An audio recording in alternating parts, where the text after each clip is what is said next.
Hello student. Now we are going to continue with the mathematical logic exercise 1.2. Now you just concentrate over here. In exercise 1.2 you have to draw the truth table. Try to understand this full exercise. इसमें 3 question दिया है और तीनों के जो सब questions है वो 8 to 10 सब क्वेश्चंस है. बट सी टू इट, अगर आपने ये 2 क्वेश्चन प्रॉपरली सीख गए आपने, तो ये एक्सरसाइज के बाकी हर एक question you can easily able to do it, no doubt at all. Just question पूछने का स्टाइल अलग है, बट जो आपको काम करना है, जो आपको प्रोसेस करना है, वो प्रोसेस एज इट इज है. इसमें जो हम लोग यूज करने वाले हैं, हमने ऑलरेडी पिछले क्लास में कंप्लीट किया है कि ट्रूथ टेबल कैसे ड्रॉ करना है. जो कनेक्टिव्स है, एंड और implication, double implication and negation. एक बार मैं रिपीट कर देता हूं. और के केस में पी एंड क्यू, अगर आपका दो कोई भी स्टेटमेंट है, उस केस में और के केस में अगर एक भी टी रहेगा तो आपका रिजल्ट टी होता है. दोनों फॉल्स है तो ये आपका रिजल्ट फॉल्स होता है. एंड के केस में एक भी पी एंड क्यू का फॉल्स है तो आपका रिजल्ट फॉल्स हो जाता है. अगर दोनों टी है तो ही टी होता है. इम्प्लीकेशन के केस में दोनों टी है तो टी होता है, दोनों फॉल्स है तो भी टी होता है. मिक्स है, मिक्स मीन्स टी एफ और एफ टी है तो जिसकी तरफ एरो है उसका रिजल्ट है. डबल इम्प्लीकेशन में दोनों टी है तो टी, दोनों फॉल्स है तो भी टी है, मिक्स देन फॉल्स. निगेशन में टी का निगेशन एफ, एफ का निगेशन टी. इसका ही हम लोग यूज करने वाले हैं. एंड बोर्ड एग्जाम में believe me, number of times इस टॉपिक के ऊपर क्वेश्चंस आया है for 3 marks. So question is construct the truth table for each of the following. मैंने 2 और 3, देखो पी क्यू 2 स्टेटमेंट का और पी क्यू आर 3 स्टेटमेंट का, दोनों सम्स यहाँ पे मैंने आपके लिए लिया है. पी एंड क्यू 2 स्टेटमेंट के लिए हमारा पी आता है 4 T T F F, Q T F T F. For 3 statement P Q R 4 T 4 F, 2 T 2 F, then T F T F T F accordingly. And जो concept है, 2 statement रहने दो या तो 3 स्टेटमेंट रहने दो, दोनों के केस में जो कॉन्सेप्ट का फ्लो है हमारा 100% वैसे ही जाता है. नाउ एक मैं आपका ड्रॉ करके बताता हूं. ये question says draw the truth table और construct the truth table for P and negation of Q implies P implies Q. देखो यहाँ पे P and negation of Q ये एक स्टेटमेंट है, P implies Q ये दूसरा स्टेटमेंट है. ये दोनों को कनेक्ट किया है. देखो ये मेजर कनेक्टिव्स है, तो हमारा जो टेबल का कॉलम बनेगा वो अकॉर्डिंगली बनेगा. देखो पहले P ऑलरेडी हमारे पास है, निगेशन क्यू नहीं है तो हमने निगेशन क्यू यहाँ पे ड्रॉ किया. उसके बाद P एंड निगेशन क्यू निकाला, फिर P इंप्लाइज निगेशन क्यू. अब देखो हमारे नोटबुक में जगह उतना नहीं होता है तो आप क्या कर सकते हो, आप इसको नंबरिंग डाल दो या तो कोई आप अल्फाबेट डाल दो. मैंने यहाँ पे इसको A ले लिया है और इसको B ले लिया है. लास्ट हमारा जो कॉलम बनेगा ये पूरे स्टेटमेंट का, तो A हो गया फर्स्ट वन, देखो A, second one B, A double implies B. This is called as the resultant column. अभी देखो negation of Q क्या होगा, ये T है तो F हो जाएगा, F है तो T हो जाएगा, T है तो F हो जाएगा, F है तो T हो जाएगा. अब P and negation of Q, P and के केस में अगर एक भी फॉल्स है तो आपका रिजल्ट फॉल्स होता है. तो यहाँ पे टी एफ है तो फॉल्स हो जाएगा, टी टी है, दोनों टी है तो ट्रू होगा, दोनों फॉल्स है एंड के केस में तो फॉल्स हो जाएगा. एफ टी है, एक फॉल्स है एक ट्रू है तो भी फॉल्स हो जाएगा. Next one P implies Q के केस में दोनों टी तो टी होगा. मिक्स है तो जिसकी तरफ एरो, किसकी तरफ एरो है, क्यू की तरफ, so result will be F, result will be T and both F, then also result will be T. Now last one resultant column, ये दोनों का मिक्स। देखो ए डबल इंप्लाइज बी, क्योंकि हमारा क्वेश्चन में ही है वो, A double implies B. Double implication में क्या होता है, both T then T, both F then T, और अगर मिक्स है तो हमारा फॉल्स हो जाता है। तो देखो mix false, mix false, F T है, try to understand, F T है तो be a false, F T है तो be a false. So this is our resultant column, this is the resultant column. Now we will do the same working, same functioning for P, Q, R also. This is our question, this is our question. आपको पहले P, Q, R draw करना है. Now accordingly you have to draw the column. अब देखो यहाँ पे क्या होगा, 4T 4F, then TT FF TT, 2T 2F, then TF TF, ऐसा आपका फ्लो होगा. Now you have to draw the P or negation of Q implies R and P. So first and foremost मेरे पास P है, it's okay. negation Q मेरे पास नहीं है, so first I have to find it out. तो negation Q देखो क्या है, ये हो जाएगा F, this is also F, T F F T T.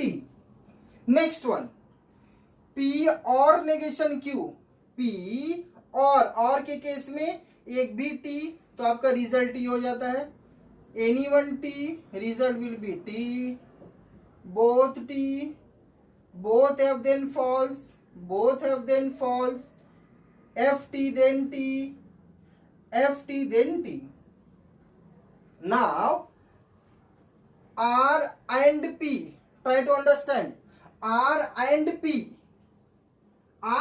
के केस में क्या डियर, एंड है तो एक भी आपका अगर फॉल्स हुआ तो आपका रिजल्ट फॉल्स हो जाएगा.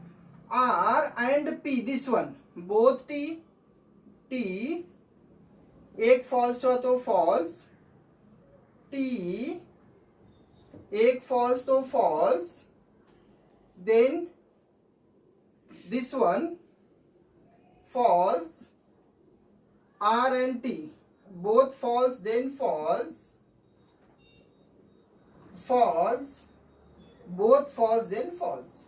Last one resultant column, we got this also, now A implies B, this implies this. So implication के केस में क्या होता है, both T then T, both F then T, mix then result of Q. तो यहाँ क्या होगा, TF, so it's a F because B की तरफ एरो है. Now both T then T, TF F, FF T, FF T, TF F and TF, that is F. So dear, this is all about your draw the truth table. Second and third question 100% इसी concept के ऊपर based है, just उनका पूछने का style अलग है, थोड़ी सी रिक्वायरमेंट है. So you just try to understand this two table, how to how I have completed this. Okay, अभी हम लोग करेंगे question number 2. Question number 2 says using the truth table prove the following logical equivalence. देखो logical equivalence prove करने के लिए क्या करना है आपको, अगेन आपको टेबल ही ड्रॉ करना है. इस केस में आप फ्री हो, आप देखो यहाँ पे एक ये साइड है equivalence to, this is the another one. आप चाहिए तो इसका अलग से टेबल ड्रॉ करो, इसका अलग से टेबल ड्रॉ करो, फिर दोनों का रिमार्क एक साथ लिखो. अदरवाइज अगर आपके बुक में जगह है, क्वेश्चन वैसा है, तो आप एक ही टेबल में आप कंटिन्यू फ्रेमिंग कर सकते हो, नॉट एन इश्यू. ठीक है, तो देखो मैंने इस स्टेटमेंट पैटर्न का कंटिन्यू फ्रेमिंग किया है, जिसमें PQRIZT जो हम लोग ने टेबल ड्रॉ किया वैसे ही है. अब देखो पहला क्या है, P implies Q and R. हमारे पास तो P है but Q implies Q and R नहीं है, तो our first aim is what, to find out Q and R. So Q and R कैसे निकालेंगे, देखो बोथ टी, तो टी एंड में एक भी फॉल्स है तो यहाँ फॉल्स हो जाएगा, एक भी फॉल्स है तो फॉल्स हो जाएगा, दोनों फॉल्स है तो फॉल्स, दोनों टी है तो टी, टी एफ है तो एफ हो जाएगा, एफ टी है तो भी एफ हो जाएगा, एंड दोनों एफ एफ है तो भी एफ हो जाएगा। अब we can easily able to find out our left hand side.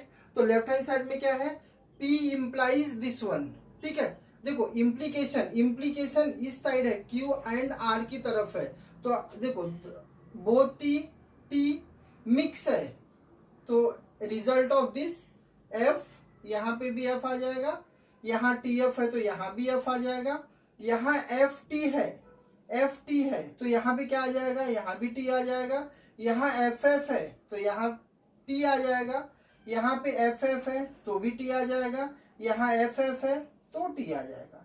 ये हमारा लेफ्ट हैंड साइड का कंप्लीट हो गया। अब यहाँ पे आप अकॉर्डिंगली आप चाहिए तो नंबर दे सकते हो, मैंने यहाँ पे अल्फाबेट से किया है ABCD एंड E, ठीक है। Now we'll move on the right hand side. यहाँ पे P implies Q, first and foremost we have to find out P implies Q। तो P implies Q, देखो P Q हमारे पास दोनों है, इम्प्लीकेशन के केस में देखो बोथ T तो T है, T F है, P implies Q है तो यहाँ आ जाएगा F, T F है तो यहाँ आ जाएगा F, F T है तो यहाँ T, F T है तो यहाँ पे T, F F है देन T, F F है then T. Now next one, P implies R. So P implies R. This one, both T then T, TF then F, TT then T, TF then F, FT then T, C, FF then T, FT then T, and FF then T. Now see, last right hand side का resultant is this, P implies Q and P implies R है। Now this and this, and के case में एक भी T हुआ एक भी false हुआ तो आपका रिजल्ट false हो जाता है। TF एक भी अगर F है तो आपका F हो जाएगा, this is also F, this is also F, this is T, this is T, this is T, and this is T. Now you just concentrate over here। हमारा लेफ्ट हैंड साइड क्या आप ध्यान से समझो, left hand side is our B and right hand side is our D। अब एक एक जो भी ट्रूथ वैल्यू है आप चेक करो, T T F F F F again F F T T T T T T T T means हमने proof कर लिया, हमारा अभी परफेक्ट हो गया। Now how to write it down, try to understand. So how to write it,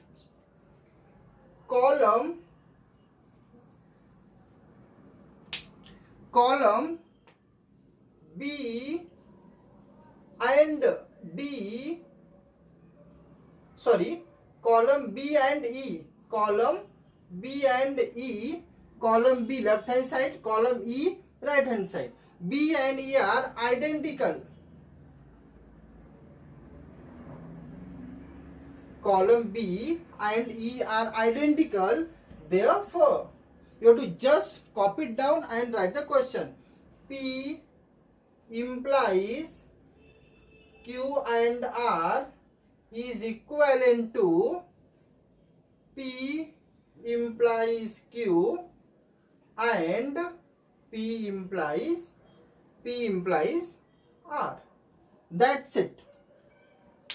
जब भी ऐसा क्वेश्चन आएगा इक्विवेलेंस का, using truth table prove the following logical equivalence, आपको ऐसे ही वर्कआउट करना है। तो इसमें बहुत सारे क्वेश्चन है, अभी हर एक क्वेश्चन यहाँ सॉल्व करने का कोई मतलब भी नहीं, और आपको भी हर एक क्वेश्चन सॉल्व करना नहीं है कि हर एक क्वेश्चन आप सॉल्व करो, because these are all similar type, but आपको कॉन्सेप्ट क्लियर होना चाहिए। एक बार आपका कॉन्सेप्ट 100% क्लियर हो गया, you just do 2 to 3 sums as a practice and easily you can able to go ahead. तो अभी हम लोग करेंगे question number 3। Question number 3 says examine whether each of the following statement pattern is a tautology और a contradiction और अ contingency. तो आपको क्या करना, देखो जैसा हम लोगों ने क्वेश्चन नंबर 1 किया है वैसे ही आपको ये क्वेश्चन करना है, टेबल ड्रॉ करना है। जस्ट ये टेबल में उनको और थोड़ा सा इंफॉर्मेशन चाहिए। क्या इंफॉर्मेशन चाहिए कि जो स्टेटमेंट है वो स्टेटमेंट टोटोलॉजी है कि कंट्राडिक्शन है कि कॉन्टिजेंसी है। अब ये टोटोलॉजी, कंट्राडिक्शन, कॉन्टिजेंसी क्या होता है, ये टेबल ड्रॉ करके मैं आपको एक्सप्लेन करता हूं। Try to understand the things. ये आपको स्टेटमेंट दिया है, अकॉर्डिंगली मैंने कॉलम ड्रॉ करके रखा है। Now P implies Q, implication के केस में क्या होता है, both T then T mix है तो Q का रिजल्ट होता है। यहां पे T आ जाएगा और यहां पे T आ जाएगा। Now next one, negation of P, negation of P, A T है तो F हो जाएगा, T है तो F हो जाएगा, F है तो T हो जाएगा, A F है तो T हो जाएगा। नेक्स्ट नेगेशन P और Q, नेगेशन P और Q, और के केस में एक भी T है तो T हो जाता है, दोनों फॉल्स है तो फॉल्स हो जाता है, दोनों T है तो T हो जाता है, FT है तो भी T हो जाएगा। नाउ मैंने इसको A ले लिया, इसको B ले लिया, so A double implies P, B double implication में क्या होता है, both T then T, both have then also T, T है तो T होगा, A T है तो T। अब डियर एकदम ध्यान से आप समझो, ये last column is called as the resultant column. ये रिजल्टेंट कॉलम में जो आपको वैल्यू मिला है वो सब सेम है, और सेम कौन सी वैल्यू है, ट्रूथ वैल्यू है, टी है। तो आप इसको कैसे लिखोगे, ध्यान से समझो। In last column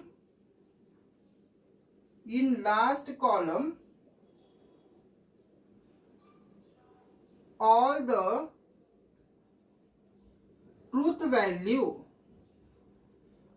truth values are same and it is T. Hence the given statement is a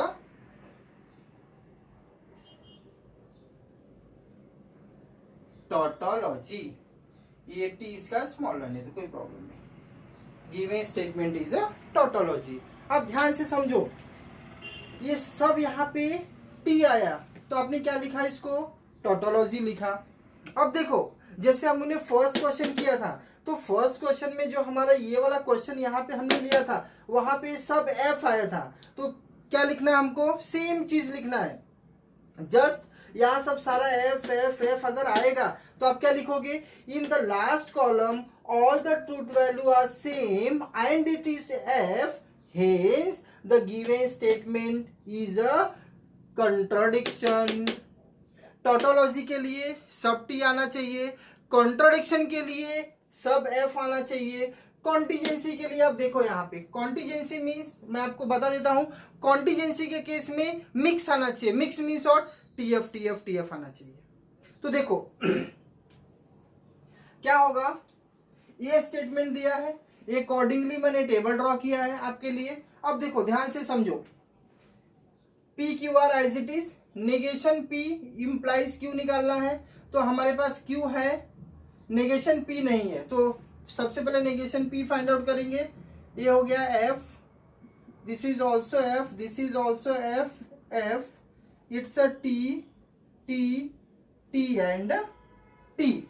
Now negation P implies Q. Dear, try to understand. Negation P implies Q. Negation P implies Q. Arrow इस तरफ है dear, ध्यान दो Q की तरफ है, तो mix में क्या होगा, यहाँ पे T आ जाएगा, यहाँ पे T आ जाएगा, दोनों F है तो T आ जाएगा, दोनों F है तो T आ जाएगा, दोनों T देन ऑल्सो T, दोनों T then also T, F T है तो एफ टी है, एरो क्यू की तरफ है तो एफ आ जाएगा, एफ टी है तो एफ आ जाएगा. Now next one, P and Q, P and R. तो हमारे पास P भी है, हमारे पास R भी है, दोनों है. एंड के केस में अगर एक भी फॉल्स हुआ तो हमारा रिजल्ट फॉल्स हो जाता है. तो ये देखो, दोनों T तो T आ जाएगा, एक भी फॉल्स तो फॉल्स, दोनों T T, एक फॉल्स फॉल्स आ जाएगा हमारा, एक फॉल्स हमारा फॉल्स आ जाएगा, दोनों फॉल्स है तो फॉल्स हो जाएगा. एफ टी एक फॉल्स है तो फॉल्स हो जाएगा. यहाँ पे दोनों फॉल्स है तो यहाँ पे फॉल्स हो जाएगा. ठीक है. Last one, A and B. A पूरा ए हमने अज्यूम किया और इसको पूरा बी अज्यूम किया है. तो अभी इस केस में क्या होगा, आप ध्यान से समझो. एंड के केस में अगेन एक भी फॉल्स रहा तो आपका फॉल्स हो जाएगा. तो क्या होगा, दोनों टी है तो टी होगा, ए फॉल्स है तो false, T false, false, false, false, false. देखो इसमें क्या आया, टी आया, एफ आया, टी आया, F F F and all. Yes और नो. इसमें टी एफ दोनों एक साथ आया है. तो आपका इसका स्टेटमेंट लास्ट में क्या होगा लिखने का, आप ध्यान से समझो. In last column all the truth values are not same, hence the given statement is a contingency. The given statement is a contingency. Dear आप ध्यान दो, ये 3 मार्क का क्वेश्चन अगर आएगा तो 2 मार्क तो आपको इस पे मिल जाएगा, ये जो टेबल है.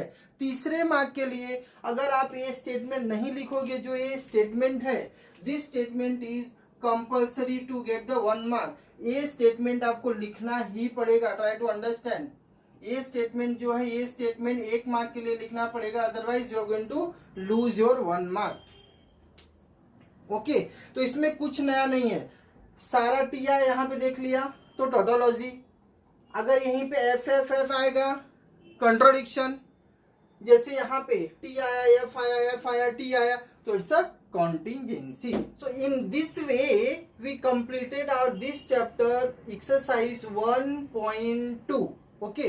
1.2 में हम लोग ने क्या सीखा, 1.2 में हम लोग ने एक जो मेन कॉन्सेप्ट है उसके ऊपर ही 3 क्वेश्चन सीखा है. Draw the truth table. Try to understand dear. Truth table draw करने के लिए हमको जस्ट जो 5 कनेक्टिव्स है उसका टेबल हमको अच्छे से आना चाहिए. And remember, I am repeating again and again, you are going to get question from this topic in board exam. Okay, understood? Thank you.